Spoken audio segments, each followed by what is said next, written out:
Mysuru silk ಅಂದ್ರೇನು? ಮೈಸೂರು ರೇಷ್ಮೆ ಎಲ್ಲಿಂದ ಬರುತ್ತೆ? ಮೈಸೂರಿನಲ್ಲಿ ತಯಾರಾದ ರೇಷ್ಮೆ ನೂಲುಗಳಿಂದ ಮೈಸೂರಿನಲ್ಲೇ ಕೂತು ಆ ನೂಲಿನನ್ನ ಹೆಣೆದು ಸೀರೆಯನ್ನ ಮಾಡಿ ಅದನ್ನ ಮಾರ್ಕೆಟ್ ಕಳಿಸೋದನ್ನ ಮೈಸೂರು ಸಿಲ್ಕ್ ಅಂತ ಕರಿತೀವಿ. ಮೈಸೂರು ಸಿಲ್ಕ್ ಫ್ಯಾಕ್ಟರಿ ಎಲ್ಲಿದೆ? ಮೈಸೂರಲ್ಲಿದೆ, ಚನ್ನಪಟ್ಟಣದಲ್ಲಿದೆ. ಆ ನೂಲು ತೆಗೆಯುವಂತ ಉದ್ಯಮ ಎಲ್ಲಿದೆ? ಆ ನೂಲು ತೆಗೆದು ಮೈಸೂರು ರೇಷ್ಮೆ ಅಂತೀವಲ್ಲ, ಆ ನೂಲು ತೆಗೆದು ಕೊಡುವಂತ ಉದ್ಯಮ ಅದೆಲ್ಲಿದೆ? ಆ ಫ್ಯಾಕ್ಟರಿ ಇರೋದು ನರಸೀಪುರದಲ್ಲಿ. ಇಲ್ಲಿ ಈ ನರಸೀಪುರದ ಈ ಫ್ಯಾಕ್ಟರಿಯನ್ನ ಈಗ ಮುಚ್ಚಲಾಗ್ತಾ ಇದೆ. 1912ರಲ್ಲಿ ನಾಲ್ವಡಿ ಕೃಷ್ಣರಾಜ ಒಡೆಯರು ತಲಕಾಡು ಮತ್ತು ನರಸೀಪುರದಲ್ಲಿ 2 ಕಾವೇರಿ ಮತ್ತು ಕಪಿಲಾ ನದಿಗಳ ಸಂಗಮ ಕ್ಷೇತ್ರವಾದಂತ ಈ ನರಸೀಪುರದಲ್ಲಿ ಈ ಸಂಗಮ ಕ್ಷೇತ್ರದ ನೀರನ್ನ ತೆಗೆದುಕೊಂಡು ಈ ರೇಷ್ಮೆ ನೂಲನ್ನ ತೆಗೆಯುವುದರಿಂದ ರೇಷ್ಮೆ ಸೀರೆ ಸೂರ್ಯ ಚಂದ್ರ ಇರೋವರೆಗೂ ಲಕ ಅಂತ ಹೊಳೆಯುತ್ತೆ ಮೈಸೂರು ಸಿಲ್ಕ್ ಸೀರೆ ಅಂತ. ಅದನ್ನ ಇಲ್ಲಿ ಫ್ಯಾಕ್ಟರಿನ ಹಾಕಿದ್ರು 1912ರಲ್ಲಿ. ದೈವಾಂಶ ಸಂಭೂತ ನಾಲ್ವಡಿ ಕೃಷ್ಣರಾಜ ಒಡೆಯರ್ ಇಲ್ಲಿ ಹಾಕಿದ್ರು. ಇಲ್ಲಿಂದ ತೆಗೆದಂತ ಕಚ್ಚಾ ಮಾಲನ್ನ ಮೈಸೂರು ಮತ್ತು ಚನ್ನಪಟ್ಟಣಕ್ಕೆ ಅವ್ರು ಕಳಿಸ್ತಾರೆ. ಅವ್ರು ಕಳಿಸಿದ್ಮೇಲೆ ಅಲ್ಲಿಂದ ರೇಷ್ಮೆ ಸೀರೆ ತಯಾರಾಗಿ ನಿಮ್ಮ ಮನೆ ಹೆಂಗಸರುಗಳ ಮೇಲೆ ಅದು ಹೊಡಿತಾ ಇರುತ್ತೆ.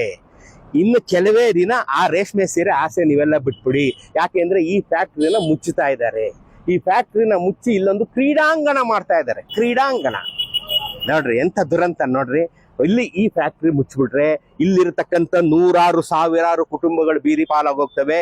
ಮೈಸೂರಿನಲ್ಲಿ ಮತ್ತು ಚನ್ನಪಟ್ಟಣದಲ್ಲಿ ಕೆಲಸ ಮಾಡ್ತಾ ಇರತಕ್ಕಂಥ ಸಿಲ್ಕ್ ಫ್ಯಾಕ್ಟರಿಲಿ ಕೆಲಸ ಮಾಡ್ತಾ ಇರತಕ್ಕಂಥ ಸಾವಿರಾರು ಜನ ಮನೆಗೆ ಹೊರಟಾಗ್ತಾರೆ. ಮೈಸೂರು ಸಿಲ್ಕ್ ಅನ್ನೋದು ಈ ಜಗತ್ತಿನಿಂದ ಅಳಿಸಿ ಹೋಗಲಿದೆ.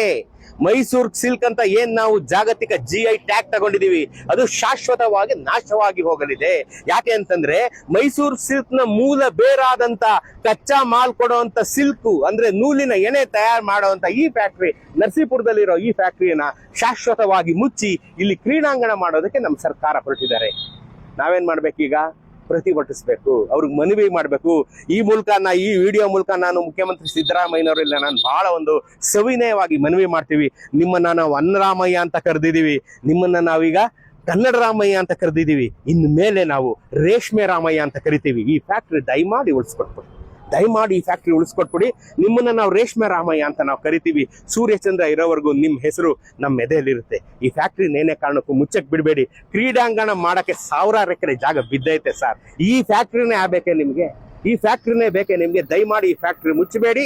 ಇಲ್ಲಿರೋ ಸಾವಿರಾರು ಕಾರ್ಮಿಕರ ಒಂದು ಬದುಕಿಗೆ ಆಧಾರವಾಗಿ ನಮಗೆ ನಮ್ಮ ಮುಂದಿನ ಮಕ್ಕಳಿಗೆ ರೇಷ್ಮೆ ಸೀರೆ ಅಂದ್ರೆ ಏನು ಅಂತ ಉಳಿಸ್ಕೊಳ್ಳೋ ಜವಾಬ್ದಾರಿ ನಿಮ್ ಕೈಲಿದೆ. ದಯಮಾಡಿ ಈ ಫ್ಯಾಕ್ಟ್ರಿ ಮುಚ್ಚಬೇಕು.